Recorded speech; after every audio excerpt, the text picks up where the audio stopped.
त्याच्यामध्ये काल रोजी संध्याकाळी 5 वाजताच्या दरम्यान एक इन्फॉर्मेशन आली, ज्याच्यामध्ये पीडित महिला जी आहे तिचा नवरा त्याच्यामध्ये आरोपी आहे. यांचं नवरा आणि बायकोचं दोघांचं कौटुंबिक वाद आहेत.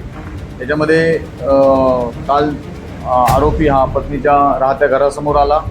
आरोपी जैताळा येथे राहणार आहे. आरोपीचं नाव आहे अनिल जयराम देशमुख, राहणार जैताळा, MIDC पोलीस स्टेशनच्या हद्दीत राहतो.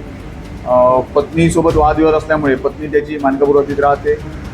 पत्नी कामावरून जेव्हा घरी आली तेव्हा हा पत्नीच्या घरासमोर त्या ठिकाणी उभा होता. हा ऑटो चालक आहे, ऑटोसह त्या ठिकाणी आला होता.